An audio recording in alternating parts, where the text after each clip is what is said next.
अस्सलाम वालेकुम। आज हम यूनिट नंबर 12 का थ्योरम करेंगे, थ्योरम नंबर 3। इसकी स्टेटमेंट क्या है? The right bisectors of the sides of a triangle are concurrent. तो सबसे पहले देखते हैं ट्रायंगल कौन सी लेनी है। आपकी बुक में जो उसने ट्रायंगल ली है वो उसने ली है एक्यूट ट्रायंगल। ठीक है, एक्यूट ट्रायंगल यानी इस शेप में ली गई होगी, किसी भी शेप में आप ले सकते हैं एक्यूट ट्रायंगल। ये उसने ली हुई है आपकी बुक में एक्यूट ट्रायंगल। ये मैं थोड़ा सा ऊपर कर देता हूँ ताकि क्लियर हो। अच्छा, ये एक्यूट ट्रायंगल उसने ली है और उसके नाम उसने दिए हैं ए बी सी। ठीक है, अब ये देखना उसने ये एक्यूट ट्रायंगल ये क्यों ली है। वो राइट भी ले सकता था या वो ऑब्ट्यूज भी ले सकता था। जैसे अगर वो ये लेता राइट तो फिर क्या होना था, उसने राइट ट्रायंगल क्यों नहीं ली। राइट ट्रायंगल एक ऐसी ट्रायंगल होती है जिसका वन एंगल 90 डिग्री का होता है। ठीक है, अदर जो एंगल होते हैं वो दोनों एक्यूट होते हैं यानी लेस दैन 90 होते हैं, लेकिन वन एंगल क्या होता है 90 का होता है। इसमें एक्यूट ट्रायंगल में तीनों एंगल ही क्या होते हैं एक्यूट। ठीक है, इसमें टू एक्यूट 190 का। अगर वो लेता ये ट्रायंगल, अगर ये ट्रायंगल लेता तो फिर क्या होना था। अगर ये ट्रायंगल लेता राइट तो फिर जो कनकरेंसी जो थी वो यहाँ पे प्रूफ होनी थी।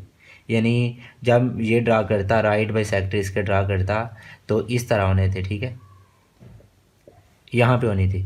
अगर वो लेता ये ट्रायंगल जिसका नाम है ऑब्ट्यूज, इस तरह की कोई बननी थी। ये इसमें भी क्या होते हैं टू एक्यूट एंगल होते हैं, वन क्या होता है ऑब्ट्यूज एंगल होता है। ठीक है, यानी अगर हर एक में क्या आ रहे हैं दो एंगल ऐसे हैं जो लेस दैन 90 हैं, दो ऐसे हैं जो लेस दैन 90 हैं, लेकिन इसमें ये एंगल भी क्या हो गया लेस दैन 90, लेकिन ये क्या एंगल हो गया ग्रेटर दैन 90 हो सकता है, ये 95 हो सकता है। ठीक है, ये 90 के इक्वल है।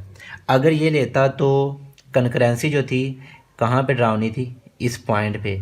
बॉक्स के सामने जो साइड होती है उसे हाइपोटेन्यूज कहा जाता है, इसे वतर कहा जाता है। ठीक है, तो अगर ये ट्रायंगल लेता इसकी जो कनकरेंसी थी ये आउटसाइड पे ड्रा होनी थी, ट्रायंगल की आउटसाइड पे, यानी यहाँ कहीं जाकर ड्रा होनी थी,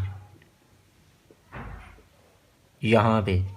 तो इसने एक्यूट इसलिए ली है, इसकी जो कनकरेंसी है वो इनसाइड अ ट्रायंगल ड्रा होती है। यहाँ से एक एमसीक्यू आता है, अगर हम राइट ट्रायंगल लेते तो उसकी जो कनकरेंसी थी, जो ये जो साइड्स के राइट, ये साइड्स के जब हम राइट बाई सेक्टर ड्रा करते हैं तो वो कहाँ पे जाके मिलते हैं, तो वो हाइपोटेन्यूज के ऊपर मिलते हैं, इंटरसेक्ट होते हैं on the side of hypotenuse. ठीक है, हाइपोटेन्यूज की जो साइड है उस साइड पे जाकर ड्रा होती है। ये अगर लेता ऑब्ट्यूज तो out side of a triangle, अगर ये लेता तो इन साइड अ ट्रायंगल। इसलिए उसने ये ट्रायंगल चूज़ की है कि इसकी जो कनकरेंसी है, जो कनकरेंसी जो है वो इनसाइड अ ट्रायंगल होती है। ठीक है, ये जहन में रखना है कि उसने यही क्यों ली है। अच्छा, अब उसने ये ले ली है तो उसने ये कहा आपने ट्रायंगल लेनी है, ये एक मसलस ली है। उसने ये कहा अब आपने ये साबित करना है उसके जो राइट बाइसेक्टर होती हैं वो एक नुक्ते पे मिलते हैं, वो कनकरेंट होते हैं। अब राइट बाइसेक्टर क्या होता है, अगर मैं ये लाइन लेता हूँ तो इसका राइट बाइसेक्टर क्या होगा, वो एक ऐसी लाइन होगी जो इस लाइन को मिड से काटेगी, लेकिन इस तरह वो इसे काटेगी, वहाँ पे बॉक्स बनेगा। ठीक है, बॉक्स ये ज़ाहिर करता है वहाँ पे 90 का एंगल बनेगा। ठीक है, तो इसका मतलब ये जो साइड है इसके ऊपर किस तरह की लाइन ड्रा होगी, इस तरह की लाइन ड्रा होगी, यानी सीधी लाइन ड्रा होगी। ठीक है, यानी वहाँ पे बॉक्स बने। अगर मैं ये साइड लेता हूँ इसका मिड ये मिड बनेगा, मैं ड्रा करता हूँ यहाँ पे जाके मिलेगा। ठीक है, ये देखो बॉक्स बनता है यहाँ पे। इसी तरह ये जो चीज़ आपने साबित करनी है, जैसे हमने ये साइड के राइट बाई सेक्टर ड्रा करने, वो एक लाइन कम लिखनी है क्योंकि वो हमने प्रूफ करनी होती है। ठीक है, ये मैंने दो ड्रा की हैं। सबसे पहले तो मैं गिवन में मुझे क्या, मुझे एक ट्राइंगल का पता है, मैं इधर लिख देता हूँ, मुझे एक ट्राइंगल का पता है जिसका नाम है ए बी सी। ठीक है, अभी तक मुझे ये पता है एक ट्राइंगल है जिसका नाम ए बी सी है। हम साबित क्या करना चाहते हैं, टू प्रूव, हम ये साबित करना चाहते हैं कि इसकी साइड के जो राइट बाई सेक्टर होते हैं, जो मिड पॉइंट से क्रॉस करने वाली जो लाइन होती है स्ट्रेट, वो एक पॉइंट पे मिलती है। तो वो भी कहाँ पे मिलेगी, इन साइड अ ट्राइंगल। तो मैं ये यहाँ पे लिखता हूँ, मैं ये साबित करना चाहता हूँ द राइट बाई सेक्टर जो है, राइट बाइसेक्टर जो हैं किसके, एक ए बी का होगा, इसी तरह एक होगा बी सी का, तीन साइड हैं, तीनों साइड्स के होंगे, एक होगा सी ए का। ये तीनों कहाँ पे मिलते होंगे, एक नुक्ते पे, ये हमने साबित करना है। ये क्या होते हैं, आर कनकरेंट होते हैं, एक नुक्ते पे मिलते हैं। ठीक है, कनकरेंट हमने इसे क्या करना है, प्रूव करना है कि ये एक नुक्ते पे मिलते हैं। कंस्ट्रक्शन क्या है आपकी, जो काम आप प्रूफ करने के लिए खुद से करते हैं वो आपकी कंस्ट्रक्शन होती है, वो आपका अमल होता है। तो ये देखें, ये जो मैं काम कर रहा हूँ ये मैं खुद से कर रहा हूँ, ये मैंने जो काम किया है ये खुद से किया है, ये डॉटेड जो लाइन है ये मैंने खुद से, तो ये पॉइंट मैं इधर ऐड कर देता हूँ। क्या मैंने ड्रा किए हैं, एक इस साइड का राइट बाई सेक्टर ड्रा किया, एक इस साइड का। ठल्ड का इसलिए नहीं ड्रा किया क्योंकि वो मैंने प्रूफ करना है। तो मैं ये लिख देता हूँ कि मैंने राइट बाई सेक्टर एक ए बी का ड्रा किया है। Draw the right bisectors draw किए हैं ऑफ, एक ए बी का ड्रा किया, तो एक इसका मैंने ड्रा कर दिया, एंड बी सी का ड्रा किया। ठीक है, यानी मैंने ड्रा किए हैं राइट बाई सेक्टर एक ए बी का, एक बी सी का। तो क्या ये दोनों एक पॉइंट पे आके नहीं मिलते, ओ पे? तो मैं नीचे साथ लिखता हूँ, विच मीट ईच अदर, ये एक दूसरे से मिलते हैं। ठीक है, किस पॉइंट पे, at a point, at the point O पे मिलते हैं। ठीक है, ये ओ पॉइंट पे आकर क्या करते हैं, एक दूसरे के साथ मिलते हैं। ठीक है, यानी दोनों एक दूसरे के साथ एक पॉइंट पे आकर मिलते हैं। तो ये मैंने काम खुद से किया है। लेकिन ये जो चीज़ है ना, जो चीज़ आपने प्रूफ करनी होती है वो आप नहीं कर सकते जब तक आपकी कोई चीज़ सपोर्ट ना करे।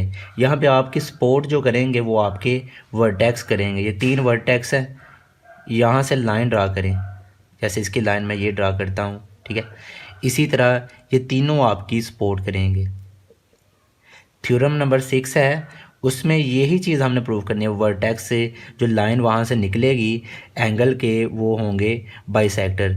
तो हमने ये वहाँ पे ये साबित करना है ये तीनों एक पॉइंट पे मिलते हैं, तब आपकी सपोर्ट करेंगे ये आपके जो साइड के राइट बाइसेक्टर, वहाँ पे हम तीनों ड्रा करेंगे, लेकिन ये पॉइंट कम लिखेंगे क्योंकि जो चीज़ साबित करनी है वो एक पॉइंट कम लिखते हैं, लेकिन यहाँ पे आपके ये सपोर्ट कर रहे हैं। तो क्या ये भी आपके कंस्ट्रक्शन में नहीं आए, ये जो आपने मिलाए हैं, तो ये भी इसमें ऐड कर दें।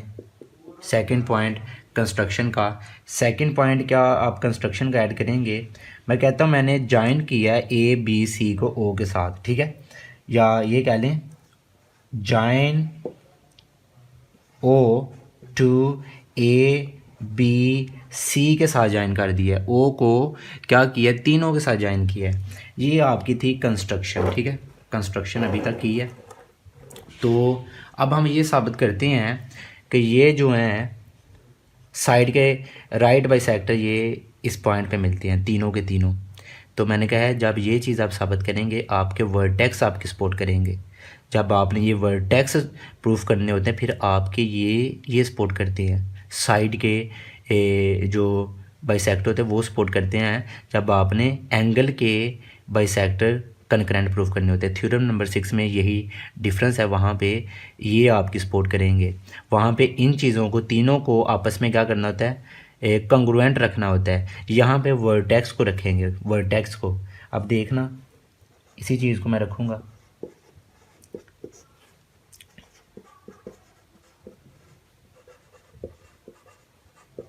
Statements, reasons. सबसे पहले मैं कोई उठाता हूँ इसका वर्टेक्स, जो आप कहते हैं वो उठाता हूँ। जैसे मैं यही ले लेता हूँ ओ ए, मैं कहता हूँ ओ ए कंग्रुएंट है ओ बी के, ठीक है। ओ ए और ओ बी एक दूसरे के बराबर है, ठीक है। ये जो साइन यूज़ किया जाता है ना कंग्रुएंट का, इसका मतलब है हर लिहाज से एक जैसा है, तकरीबन बराबर है, ठीक है। क्योंकि हाथ से डायग्राम बनाते हैं इसलिए ये साइन यूज़ करते हैं। तो अच्छा, मैंने ये लिखा है कि ये वर्टेक्स और ये वर्टेक्स जो हैं, जो इस वर्टेक्स की लाइन और इस वर्टेक्स की जो लाइन है आपस में क्या है, कंग्रुएंट है। कंग्रुएंट होने से ये मुराद है ये साइड और ये बराबर है। बराबर होने से मुराद ये है कि इसका जो ये राइट बाई सेक्टर है, इस पे हर जो पॉइंट है, अगर ये पॉइंट लिया जाए, ये इधर से देखा जाए और दूसरी साइड से देखा जाए, इक्वल फासले पे है। ये पॉइंट ले लें इक्वल फासले पे, ये पॉइंट इक्वल फासले पे है। तो इसके सामने मैं लिखता हूँ ईच पॉइंट, हर पॉइंट कोई भी उठा के देख लो उस लाइन का, each point on the right bisector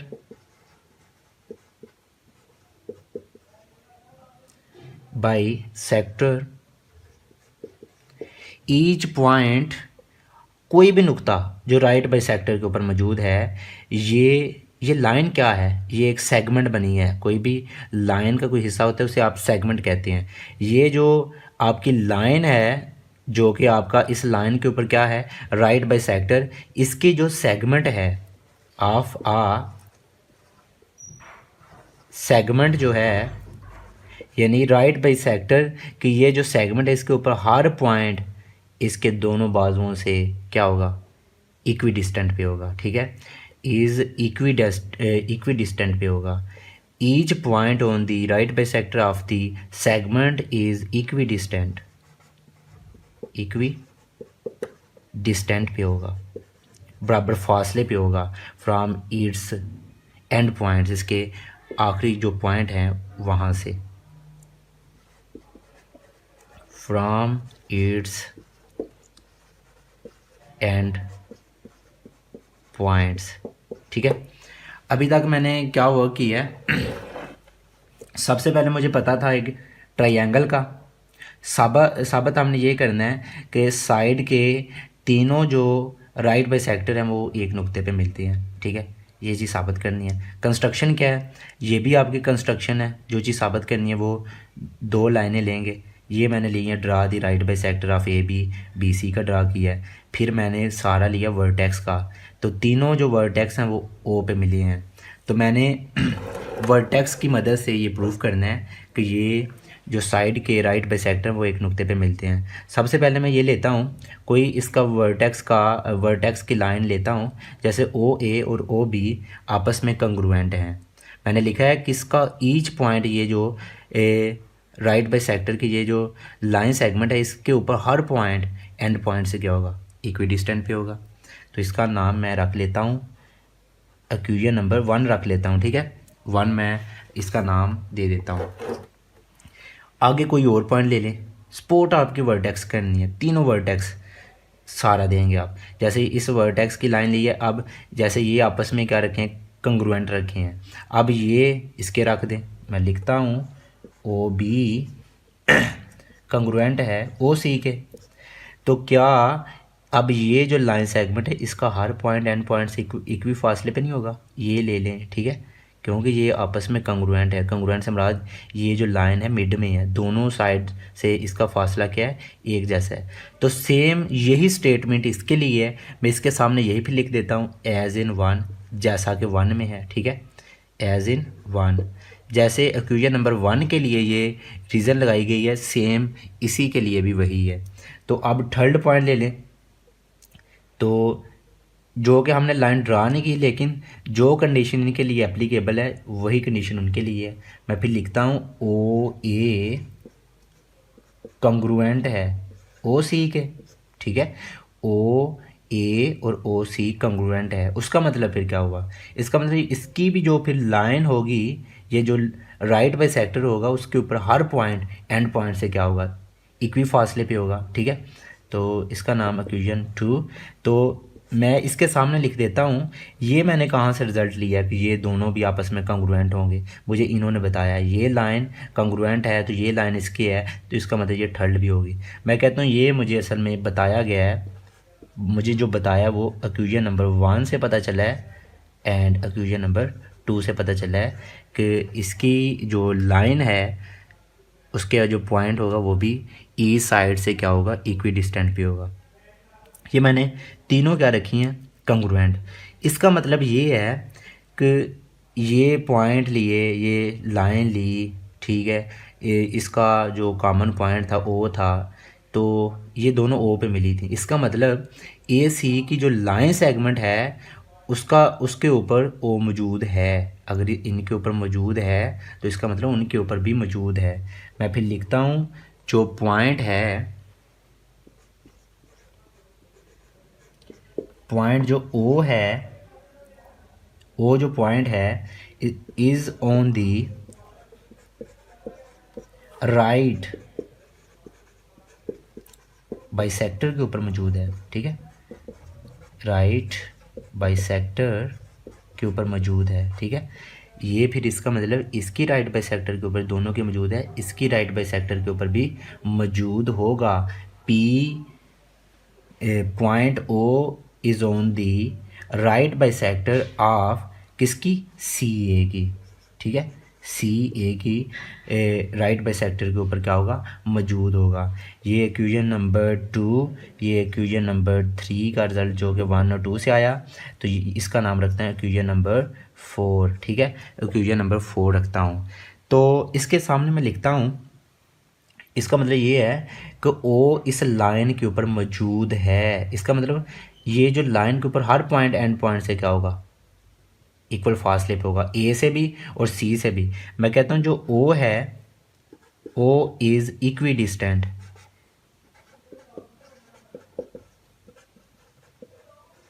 distant पे होगा, ठीक है। कहाँ से, फ्रॉम ए से एंड बी से, ए से एंड बी से। इसका क्या मतलब है, जैसे मैंने ये कहा ये पॉइंट इसके एंड पॉइंट से क्या है, इक्वी डिस्टेंट पे है। कोई इसका पॉइंट ले ले लाइन के ऊपर इक्वी पॉइंट, इसका मतलब इसकी लाइन का कोई पॉइंट ले लें वो भी दोनों पॉइंट से ए सी से क्या होगा, तो उसने यही कह दिया मैं यही पॉइंट ले लेता हूँ ओ, तो इसका मतलब ये भी और ए और सी से क्या होगा, इक्वी डिस्टेंट पे होगा। यही मैं स्टेटमेंट इधर लिख दी है, ठीक है। तो अब मैं फिर ये कहता हूँ, अगर फिर ओ जो है, ओ जो है अगर ए और सी की राइट बाइसेक्टर के ऊपर मौजूद है, ए सी की राइट बाइसेक्टर के ऊपर ओ मौजूद है, इसका मतलब ए बी की जो ये बाइसेक्टर है, राइट बाइसेक्टर, इसके ऊपर भी मौजूद होगा, बी सी की राइट बाइसेक्टर के ऊपर भी मौजूद होगा। तो मैं फिर कहता हूँ सो अगर यहाँ पे पॉइंट ओ अगर मौजूद है सी ए के ऊपर, इसका मतलब ये ए बी और बी सी की राइट बाइसेक्टर के ऊपर भी मौजूद है। तो पॉइंट ओ जो है इज ऑन दी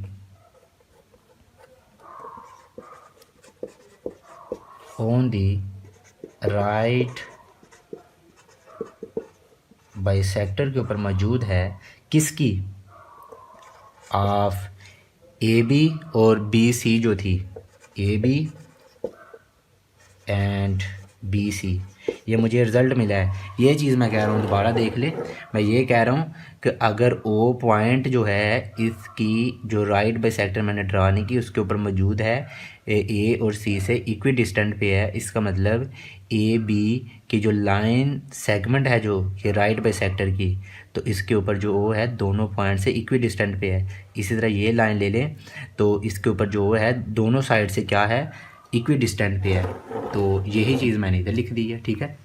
तो ये जो चीज़ है ए बी और बी सी, ये देखना ए बी और बी सी कि ये राइट बाइसेक्टर का जिक्र करें, क्या ये कंस्ट्रक्शन के अंदर नहीं आया कि ए बी और बी सी क्या है, राइट बाइसेक्टर ड्रा किए हैं। इसका मतलब ये आपकी कंस्ट्रक्शन है, ये आपकी क्या है, कंस्ट्रक्शन है। ये क्वेश्चन नंबर 4 थी, इसका नाम 5 रख लें, ठीक है। तो मैं कहता हूँ ये हमारी क्या थी, रीज़न के अंदर मैं लिख देता हूँ कंस्ट्रक्शन। ये आपका अमल है, ठीक है, जो आपने वो खुद से किया, ये आपका अमल है, कंस्ट्रक्शन है। तो फिर इसका मतलब क्या हुआ, ए बी की जो राइट बाई सेक्टर है, बी सी की राइट बाई सेक्टर के ऊपर वो ओ मौजूद है, ऊपर ये जिक्र हुआ सी ए के ऊपर ओ मौजूद है। फिर मैं कह सकता हूँ ओ हर ए के अंदर मौजूद है, ओ हर ए के अंदर मौजूद है, जो कि कहाँ पे आके ड्रा होता है, सेंटर में, इनसाइड आ ट्रायंगल के अंदर ड्रा होता है। फिर मैं लास्ट पे ये कह देता हूँ कि ये तीनों यानी ए बी सी एंड सी ए के जो राइट बाई सेक्टर हैं, पीछे लिख दें, right bisector of A B C और सी ए जो हैं, ये तीनों क्या हैं, तीनों 3 के 3 ओ पॉइंट पे आके मिलते हैं, ओ पॉइंट पे आके मिलते हैं। तो यानी ओ पॉइंट पे मिलते हैं, ये तीनों आपस में क्या हैं, कनकरेंट हैं। तो ये कहाँ से रिज़ल्ट आया है, ये रिज़ल्ट 4 से और 5 से आया है, क्योंकि सी ए एक राइट बाई सेक्टर का यहाँ पे जिक्र हुआ है, तो 2 राइट बाई सेक्टर जो हैं इस इक्वेशन के अंदर हुआ है, ठीक है। तो तीनों के आ गए हैं, राइट बाई सेक्टर आ गए हैं, तीनों का जो पॉइंट है कॉमन वो क्या है, ओ है। तो मैं कहता हूँ ये मुझे रिज़ल्ट दिया गया है, कहाँ से मिला है, 4 एंड 5 से मिला है, ठीक है। तो तीनों राइट बाई सेक्टर जो हैं ये क्या होती हैं, कनकरेंट होते हैं, एक नुक्ते के ऊपर मिलते हैं। तो यही हमने क्या करना था, साबित करना था।